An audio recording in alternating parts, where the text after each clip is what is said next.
ನನ್ನ ಕಾರ್ ಶೆಡ್ಡಿಗೆ ಈ ಥರ ಒಂದು 4 ಹಕ್ಕಿಗಳ್ನ ತರ್ಸಾಕಿದ್ದೆ ಆಯಿತಾ. ನಾನು ಇದಕ್ಕೆ ಹಕ್ಕಿ ಬರಲ್ಲ ಅಂತ ಅಂದ್ಕೊಂಡಿದ್ದೆ, ಬಟ್ ಫೈನಲಿ 2ಕ್ಕೆ ಒಂದೊಂದು ಹಕ್ಕಿ ಬಂದಿದೆ ಆಯಿತಾ. ಎಷ್ಟು ಚೆಂದ ಕಾಣಿಸಿದೆ ಗೊತ್ತಾ. ಈ ಥರ ಫೋಟೋಸ್ ಬಿಡಿಸಿ ಹತ್ತಿರದಿಂದ ತೆಗಿಬಾರ್ದು, ಬರಲ್ಲ, ಮತ್ತು ಲೈಟ್ ಫೋಕಸ್ಗೆ ಗುಬ್ಬಚ್ಚಿ ಅಂತ ಹೇಳ್ತಾರೆ. ಫೈನಲಿ ಅದಕ್ಕೆ ಮನೆ ಇಷ್ಟ ಆಯಿತು ಅನಿಸುತ್ತೆ. 2 ದಿವಸದಿಂದ ಅದರಲ್ಲೇ ಇದೆ ಆಯಿತಾ. ಈ ಥರ ಆನ್ಲೈನೆಲ್ಲ ಸಿಗುತ್ತೆ, ನೀವು ಮನೆ ಹತ್ರ ಹಾಕಿ ನೋಡಿ, ಎಷ್ಟು ಚೆನ್ನಾಗಿರುತ್ತೆ. ಹಾಗೆ ಲೋಟಸ್ ತೊಗೊಬಂದಿದ್ದೆ. ಈ ಥರ ಕೊಳ್ತೋಗಿರೋ ಎಲೆ ಕೊಟ್ಟಿದ್ದಾರಲ್ಲ ಅಂತ ಅಂದ್ಕೊಂಡಿದ್ದೆ, ಬಟ್ ಡೇ ಬೈ ಡೇ ಈ ಥರ ಚಿಗುರಿದೆ ನೋಡಿ. ಒಂದು ವೀಕಲ್ಲಿ ಇಷ್ಟು ಸಣ್ಣದು ಮೊಳಕೆ ಆಗಿಬಿಟ್ಟಿದೆ. ಇನ್ನು ಹೆಂಗೆ ಬರುತ್ತೋ ಗೊತ್ತಿಲ್ಲ, ಮಾತ್ರ ಈ ಥರ ಅದು ಫುಲ್ ಕೆಳಗೆ ಹೋಗಿಬಿಟ್ಟಿತ್ತು ಕೊಳ್ತು ಎಲೆನೇ, ಬಟ್ ಈ ಥರ ಮೇಲ್ ಬಂತದೆ. ಹಾಗೇನೆ ನನಗೆ ಇನ್ನೊಬ್ರು ಆಂಟಿ ಕೊಟ್ಟಿದ್ದು, ಕೊಡಬೇಕಾದ್ರೆ ಬರುತ್ತೋ ಇಲ್ವೋ ಅಂತ ಅಂದ್ಕೊಂಡೆ. ಬರುತ್ತೆ ಅದು ಎಲ್ಲನೂ ಅಂತ ಅಂದಿದ್ರು, ಬಟ್ ಅವ್ರು ಕೊಟ್ಟಿದ್ದು ಎಲ್ಲನೂ ಇಷ್ಟುದ್ದ ಮೊಳಕೆ ಬಂದಂಗೆ ಬಂದಿದೆ ಆಯಿತಾ.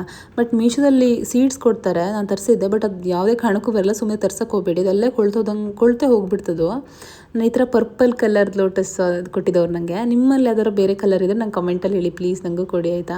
ಹಾಗೆ ಅವರೇ ಹೇಳಿದರು, ನಿಮ್ಮಲ್ಲಿ ಗದ್ದೆ ಮಣ್ಣಿದ್ರೆ ತಂದು ಹಾಕು, ಇನ್ನೂ ಚೆನ್ನಾಗಿ ಬರುತ್ತೆ ಅಂತ ಹೇಳಿದರು.